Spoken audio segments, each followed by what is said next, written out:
Welcome to ఇన్ఫినిటో. ఈరోజు అంతర్జాతీయ మాదక ద్రవ్యాల దుర్వినియోగం మరియు ఆక్రమ రవాణా వ్యతిరేక దినోత్సవం.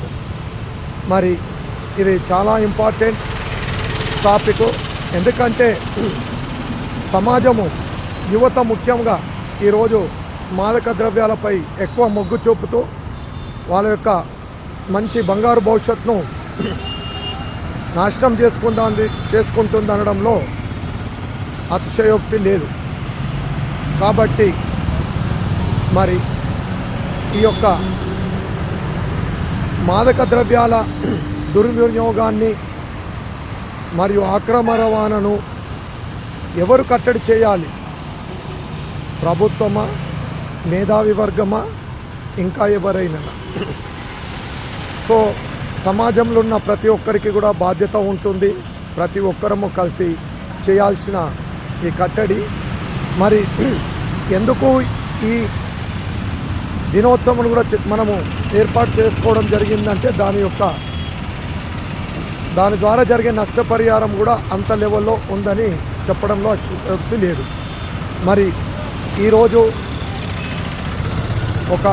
చాలా సందర్భాల్లో మనము వీటి మీద గవర్నమెంట్ వాళ్ళు కేసులు కూడా పెట్టడం జరుగుతుంది.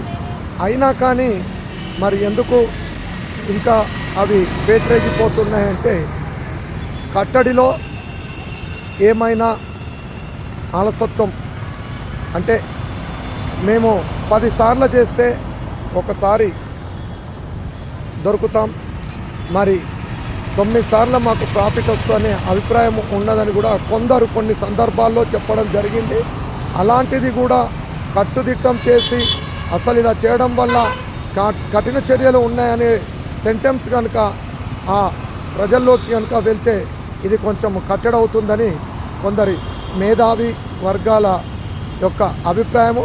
మరి ఈ అభిప్రాయాన్ని మీరందరూ ఏకీభవిస్తారా లేరా అనేది మీరు కామెంట్ బాక్స్లో తెలియపరచండి.